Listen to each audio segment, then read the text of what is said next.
Ce n'était pas évident pour moi d'être à Parakou ce jour-ci, compte tenu de mes responsabilités, de mes engagements. Mais au fond de moi, mon désir, c'était d'être à Parakou. Même l'apôtre sait que jusqu'à samedi matin, il ne pouvait pas ouvrir la bouche et dire à quelqu'un, l'apôtre sera là le lundi. Il ne pouvait pas. Gloire à Jésus. Mais je suis heureux, j'ai partagé avec le pasteur Gamao tout à l'heure. Et je lui sortais même un verset pour dire que si le Fils de l'homme te libère, tu es réellement libre. Donc rendez grâce à Dieu avec moi. Dieu m'a libéré pour que je sois à Parakou. Et c'est vraiment un privilège pour moi. Ça, c'est la première chose que je veux dire. Je veux vraiment rendre grâce à Dieu qui me permet d'être ici. Et je pense que nous allons vivre un moment extraordinaire. La deuxième chose, c'est de bénir le Seigneur pour chacune de vos vies. Chacune de vos vies. Vous avez mis le temps à part pour venir ici, pour venir à ce séminaire. Nous pensons que c'est un privilège pour nous parce que sans vous, nous serons du coup chômeurs ce matin. Et nous voulons aussi croire que c'est un rendez-vous divin pour vous. Je suis conscient de la qualité du message qui sera donné ici, aujourd'hui et demain. J'en suis parfaitement conscient. Et je peux vous dire, donner une garantie certaine. Ça va changer vos vies. Et ça va changer votre ministère. Ça, je vous le garantis. Il y aura des résistances internes. Mais les résistances-là ne vont pas durer. Parce que les Écritures sont souveraines. Gloire à Jésus. J'ai l'habitude de dire, écoutez-moi bien, je l'ai dit encore à un séminaire au Nigeria, il y a 2 semaines, j'ai dit, ceux qui nous ont transmis l'évangile, pour la plupart, n'ont pas lu la Bible. Ils n'ont pas lu la Bible. Ceux qui nous ont transmis l'évangile, ils n'ont pas lu la Bible. Comment ils sont devenus pasteurs? Comment? Par l'onction. Par l'onction. C'est-à-dire que les gens sont venus les enseigner sur la puissance de Dieu. Ils sont allés à la montagne, ils ont prié, ils ont commencé à imposer les mains, les malades étaient guéris. Les choses se produisaient. Ils ont établi les églises, ils sont devenus pasteurs. Et qu'est-ce qu'ils ont fait? Ce qu'ils ont reçu, ils ont transmis. Et le pire, c'est qu'ils ne l'ont pas seulement transmis, ils ont mélangé ça à leur culture, à leurs habitudes. Je ne sais pas si vous comprenez. Ils ont mélangé à leur culture, à leurs habitudes, à tout ce que la colonisation même les a amenés. Sinon, je vais vous demander pourquoi nous portons les vestes et les cravates quand nous voulons nous marier. Pourquoi à l'église, quand il faut marier 2 personnes, il faut absolument qu'ils portent veste, cravate, et puis l'autre va porter une robe blanche. Vous avez vu ça où? Quel verset de la Bible a dit ça? Et combien on pousse nos jeunes à mettre dedans, en compromettant même leur avenir? Ils s'endettent pour faire ça. Alors que Dieu n'a jamais recommandé ça. Donc ça c'est un truc banal, hein. Je peux parler des choses encore plus profondes. Vous comprenez?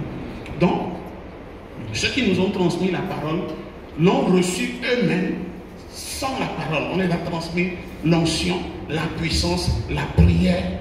Et quelle prière encore?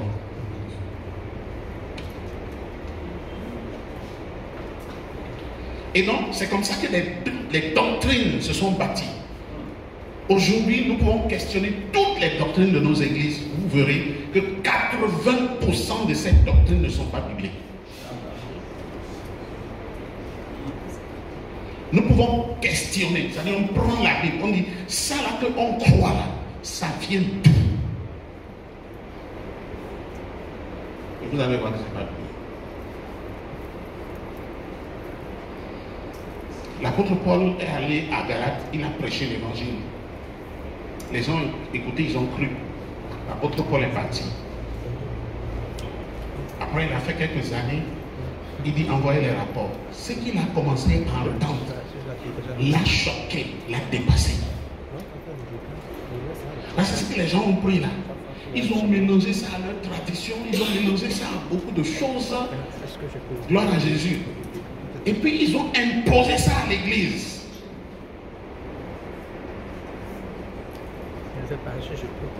Au point où Paul a dit, mais vous, Galates, qui vous a ensorcelé? Non, il a utilisé le mot ensorcelé qui vient du mot sorcellerie. Donc les gens pratiquaient la sorcellerie dans l'église en croyant qu'ils adoraient Dieu.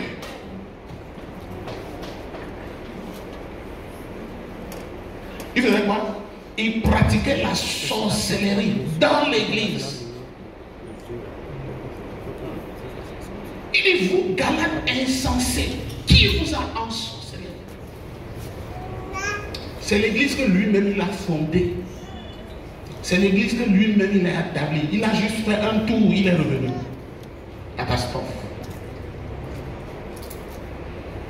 Et déjà dans Galates chapitre 1 au verset 6, il fait sortir la notion de un autre évangile. Et plus loin, il dit qui n'est pas l'évangile. Un autre évangile qui n'est pas l'évangile. Parce que nous sommes supposés avoir combien d'évangiles? Un seul évangile. Donc s'il y a un autre évangile, l'évangile là n'est pas l'évangile. Alors, c'est quoi le rôle d'un serviteur de Dieu? C'est quoi le rôle d'un pasteur? Un pasteur, c'est quoi? Quel est son rôle? Son rôle, c'est de présenter la personne qu'il a envoyée. C'est tout. Que tu sois pasteur, prophète, apôtre, tout, ton rôle là, c'est de présenter celui qui t'a sauvé, qui t'a appelé, qui t'a envoyé. Il y a quelques années, avec certains de mes collègues, à l'époque on était des ennemis, mais par la grâce de Dieu, nous sommes des amis maintenant. Il y en a ici qui connaissent cette histoire. Des gens qui sont mes amis intimes aujourd'hui, mais il y a quelques années, nous étions des ennemis. Et notre sujet de discorde, c'était l'évangile. Je me souviens, dans les périodes comme ça, nos guerres étaient ouvertes dans la période là. Parce que Noël approchait. Parce que chaque fois que Noël approchait, c'était une guerre sans merci. On utilisait les radios, on utilisait les réseaux sociaux, on utilisait nos fidèles, mais nous-mêmes quand on se voit, on s'embrasse. On se fait bisous. Quelqu'un comprend ce que je dis? Vous comprenez ce que je dis? Et pourquoi? Parce qu'on se divisait sur la question de Noël. Certains disent qu'il faut fêter Noël, l'autre dit qu'il ne faut pas fêter Noël, l'autre dit non c'est biblique, non Jésus est né un jour, ah, non Jésus n'est pas. On discutait de ça. Et maintenant il y a des pasteurs évangéliques, des appelés de Dieu évangéliques. Moi je me fiche même de la discussion même, c'est les arguments qui me faisaient mal. Parce que je voyais des pasteurs, apôtres, appelés évangéliques, qui pour argumentation disaient que non, Noël, c'est la fête du Dieu soleil. C'est pas ça? Et ils donnaient des explications sur le Dieu soleil, machin truc. Mais après moi je me recule, j'ai dit, mais attends. Dieu vous a envoyé pour révéler qui? Parce que moi, je fus catholique. Combien de personnes furent catholiques comme moi? Mes collègues catholiques. Mais je le suis toujours. Ça peut vous choquer. Mais je le suis toujours. Parce que je ne peux pas nier ce que ça m'a donné. L'Église catholique m'a beaucoup donné. Et je ne peux pas nier ça. Dieu m'a permis de passer par là. Gloire à Jésus. Mais je suis revenu en moi-même, le petit catholique qui allait le 24 décembre à la messe. Et je me suis posé la question.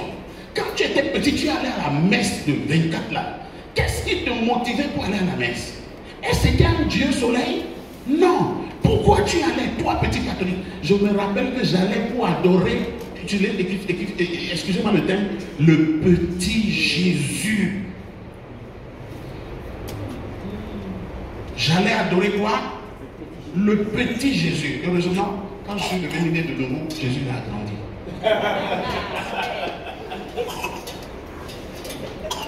Le seul problème avec l'église catholique, c'est qu'ils ont empêché le petit Jésus de grandir.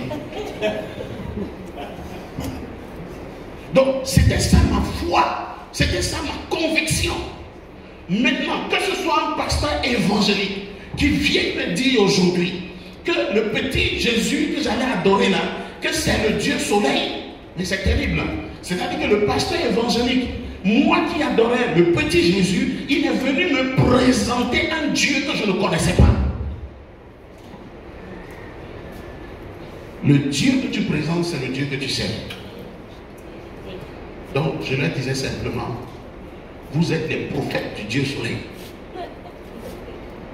Parce que moi, qui connaissais le petit Jésus, vous m'avez présenté le Dieu soleil. Est-ce que quelqu'un comprend ce que je dis? Vous comprenez ce que je dis? Mais en fait, c'est des débats stériles. Parce que quand vous comprenez la vérité, la vraie vérité, vous n'entrez plus dans ces débats-là. Parce que ce sont des débats, ce n'est pas l'objet de notre étude, en fait. Ce n'est pas l'objet de notre étude. Mais je dis, ce sont des débats, en fait, qui montrent à quel point les pasteurs ne connaissent pas Dieu. C'est la vérité. Parce que quand tu dis, par exemple, je prends un exemple toujours dans ce débat, quand dans ce débat tu dis que non, c'est le jour du Dieu soleil, ça veut dire que toi, pasteur, tu viens de donner un jour. Vous ne comprenez pas la gravité. Tu viens d'attribuer un jour à un autre Dieu. Alors que 1 Corinthiens 8 nous dit qu'il n'y a qu'un seul Dieu. Dans 1 Corinthiens chapitre 1 Corinthiens 2 Corinthiens chapitre 8, je ne me rappelle plus, l'un ou l'autre. Ce passage nous révèle en fait qu'il y a des petits chrétiens et des grands chrétiens. Il y a des chrétiens faibles et des chrétiens forts. Ok? Et Dieu les appelle tous chrétiens. Dieu les aime. Gloire à Jésus. Mais je me dis que si tu es pasteur, tu ne peux pas quand même être un faible chrétien. Non. Qu'un fidèle soit un chrétien faible, ça se comprend. Mais si tu es un appelé, tu devrais être quand même un chrétien fort. Et ce passage nous dit simplement que, parce que le passage en fait, c'est sur la consommation des viandes sacrifiées aux idoles. Et l'apôtre Paul dit qu'en réalité, il n'existe pas d'idole. Il existe un seul Dieu. Alors, donc le chrétien fort reconnaît qu'il n'existe qu'un seul Dieu. C'est-à-dire tu bâtis ta foi à une dimension où tu sais qu'il n'existe qu'un seul Dieu. Donc le jour où tu vois un fétiche devant toi et on a mis les pièces à côté avec les œufs, comme il n'existe qu'un seul Dieu, tu peux ramasser les œufs là et aller faire les omelettes pour tes enfants. Tu n'as même pas besoin d'appeler le sang de Jésus. Parce que quand tu commences à appeler le sang de Jésus, c'est que tu crois qu'il y a quelque chose là. Il y a une force là. Donc tu as dépouillé Dieu pour donner la force à cette chose. Non, je parle au pasteur. Mes séminaires, je les adresse aux pasteurs. C'est-à-dire les gens qui se tiennent devant la foule. Est-ce qu'il y a des gens qui peuvent ramasser les œufs là et ça va leur faire du mal? Oui, je le sais. Mais pourquoi ça leur fait du mal? Parce qu'ils croient qu'il y a plusieurs dieux. Donc du coup, ils dépouillent le vrai Dieu pour donner la puissance à Dieu qui est capable de leur faire du mal. Mais pour nous, serviteurs de Dieu, nous croyons qu'il y a un seul Dieu. Donc à quel moment tu viens révéler un autre Dieu à quelqu'un et puis tu dis que tu es pasteur?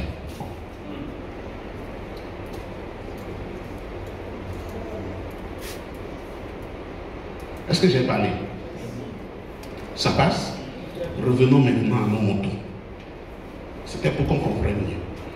C'est pour dire simplement que notre rôle, c'est de révéler Dieu.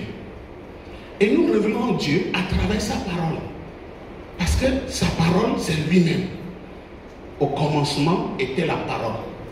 La parole était avec Dieu. Et la parole était Dieu. Donc, je révèle Dieu en révélant sa parole. Ma question, c'est celle-ci. Comment tu peux représenter quelqu'un que tu ne connais pas? Parce que si pour toi, il existe un autre Dieu, ça veut dire que tu ne connais pas Dieu. Dès que Dieu apparaît et il dit qu'il est Dieu, du coup, tous les autres dieux cessent d'exister. Donc, si un autre Dieu existe, ça veut dire que tu ne connais pas bien le vrai Dieu. Amen. Oh non, vous n'avez pas compris ce que j'ai dit. Non, vous n'avez pas compris ce que j'ai dit. Quand Dieu apparaît sur la scène et il dit, me voici, c'est moi Dieu. Tous les autres dieux arrêtent d'exister. Mon rôle, c'est d'élever votre dimension en sortant d'ici. Le pays se meurt, l'église se meurt, parce qu'il n'y a plus d'autorité, parce qu'il n'y a plus de serviteurs de Dieu, parce qu'il n'y a plus de gens qui connaissent Dieu, parce qu'il n'y a plus de gens qui craignent Dieu. Et du coup, personne ne craint l'église, personne ne craint les serviteurs de Dieu, personne ne craint les enfants de Dieu. Les enfants de Dieu pleurent les mêmes pleurs que les païens pleurent. Les mêmes choses qui arrivent aux païens arrivent aux enfants de Dieu. Mais la Bible dit que ceux qui connaîtront leur Dieu seront forts et ils feront des exploits. Donc nous sommes ici à l'école. Permettez-moi, je vous en supplie. Si je n'introduis pas comme ça, vous pouvez dire, mais qu'est-ce que ces enfants-là sont en train de nous raconter maintenant? Nous, là, ils veulent dire qu'on ne connaît pas Dieu. Ah, mais c'est le Dieu qu'on sait, c'est le Dieu qu'on prêche depuis des années. Soyez patients avec nous. Est-ce que vous comprenez? Soyez patients. Ayez le cœur ouvert. Ne veillez pas avec un cœur fermé. Ouvrez votre cœur. Peu importe votre ancienneté. Peu importe. Je parlais à nos autres, à nos invités hier. Et je disais que je me rappelle où je suis allé faire ce séminaire des pasteurs à Aoumé. Il y avait près de 150 pasteurs d'Aoumé, Boycon, les gens étaient venus des villages et tout. Et alors que j'enseignais sur l'amour inconditionnel de Dieu, le doyen de l'église là-bas, à l'époque, ce que je dis, ça fait déjà près de 13 ans passés. Le doyen qui avait 33 ans de ministère, c'est-à-dire qu'aujourd'hui il a 46 ans de ministère, il est sorti des rangs. Et il s'est mis à genoux devant moi. Et il a commencé à pleurer. Il dit, apôtre Tonsi, dis à ton Dieu là, de me pardonner. Je demande pardon. J'ai trompé les gens pendant 33 ans. J'ai servi quelqu'un que je ne connaissais même pas.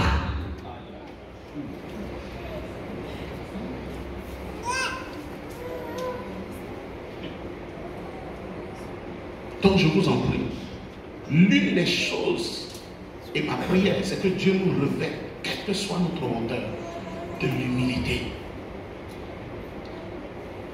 La Bible dit qu'Apollos, c'était un docteur de la loi, il connaissait, enfin, de la parole, il connaissait la parole. Mais quand il a fini d'enseigner, Paul et Apollos sont appelés. La Bible nous dit, c'est quoi? Apollos. Ils l'ont appelé. Eux, ils n'avaient pas de titre d'apôtre, rien.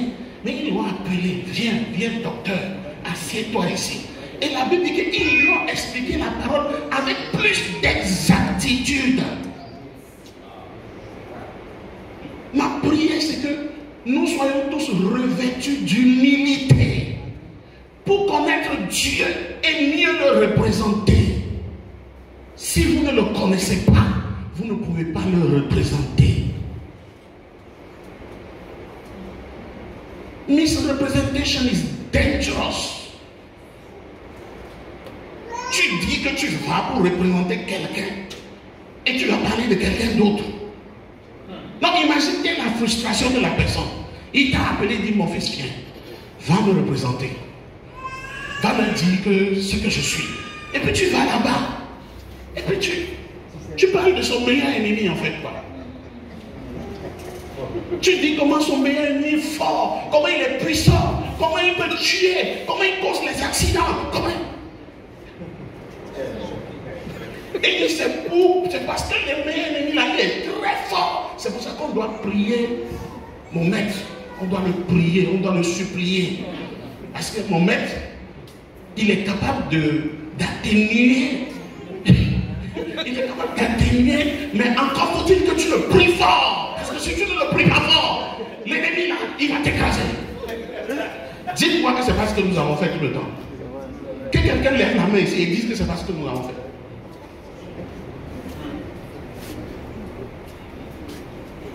À la fin, qui est Dieu alors? Le diable. Am I talking to somebody? Gloire à Jésus. Donc, que Dieu nous revête d'humilité ce matin. Ce matin, c'est mon fils que je vais vous présenter qui va nous enseigner. Ce matin, j'ai pris son livre. J'ai lu son livre en 2 heures de temps. J'ai lu tout son livre. Enfin, c'est 80 pages. J'ai lu jusqu'à la page 56 avant de quitter l'hôtel. C'est sur un domaine où on me reconnaît dans ce pays comme le père du domaine. Pas vrai? Quand vous allez à Cotonou, tout le monde est à Cotonou. Non, on le connaît. On le connaît. C'est à cause de ça on le connaît. Mais j'ai pris le livre de mon fils et j'ai étudié.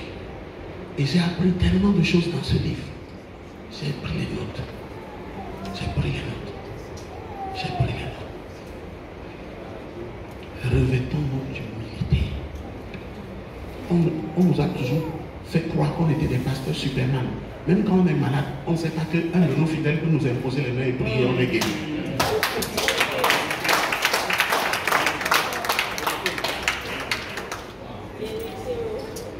Parce que la façon dont on connaît Dieu là, on croit que le Dieu là, c'est seulement en nous il peut venir. We are the custodians of God. Je ne sais pas comment dire ça en français. Voilà, nous avons l'exclusivité de ce Dieu-là. En fait, il nous a sauvés avec 5 litres de sang et il a sauvé les autres avec des gouttes de sang. Toi, prends pour toi une goutte. Toi, prends pour toi une goutte. Après cette prophétesse-là, non, je te verse un seau de sang. Wow. Je t'en prie, donne-moi tes 2 jours. Je t'en prie, si au bout des 2 jours, je n'ai rien ajouté dans ta vie, fais-moi la facture, je vais te payer. Non, c'est une supplication que je te fais. J'ai dit quoi?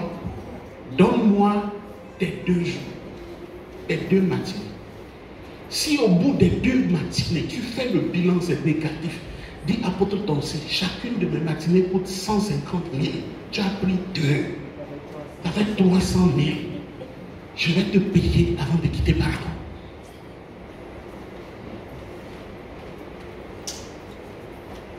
J'ai encore vu quelques dollars dans le porte-monnaie de mon enfant. Ça va suffire pour te payer. Gloire à Jésus. Alléluia. Donc, donne-moi ton temps. Donne-moi ton humilité. Assieds-toi, je t'en supplie. Gloire à Jésus. Oh, on va passer un bon moment. Un bon moment. J'entends ta douce voix. Jésus, je viens à toi. Je viens, oh sauveur de moi. Par le sang de ta croix, j'entends ta douce voix. Jésus, je viens à toi. Je viens, oh sauveur de moi.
Seigneur, nous voulons te bénir ce matin. Tu as intentionnellement organiser cette séance pour chacune des personnes présentes ici, pour chacun des ministères représentés ici. Seigneur, cette année, tu m'as amené dans la dimension de ton intention. Et tu m'as démontré, éternel mon Dieu, que rien n'arrive dans ma vie si tu ne mets pas la chose, si tu n'as pas prévu, organisé, orchestré. Seigneur, je refuse d'être à toi. Je refuse d'être comme les pharisiens qui sont allés dans le désert alors que l'évangile était prêché. Ils regardaient le vent plier les herbes. Seigneur, je suis venu ici pour apporter ta parole avec mes fils que tu as préparés, équipés. Nous sommes venus ici pour que des vies soient changées, pour que des vies soient transformées, pour que des ministères entiers soient transformés, pour que l'évangile soit connu, pour que tu sois connu, afin que ton peuple puisse te représenter dignement. Seigneur, merci. Merci. Que toute la gloire soit à toi. Dans le nom de Jésus. Gloire à Jésus. Il nous vient tout droit des États-Unis, de l'école d'un père que j'aime, Andrew Wommack, Charis Ministry. Gloire à Jésus. C'est un marque, c'est un label. Est-ce que quelqu'un comprend ce que je dis? C'est pourquoi j'ai confiance en la parole qui sortira de sa bouche. Et je veux que nous puissions le recevoir. Apôtre Moïse, du béni sous vos acclamations. Amen. Praise God. Please, let's have our seats.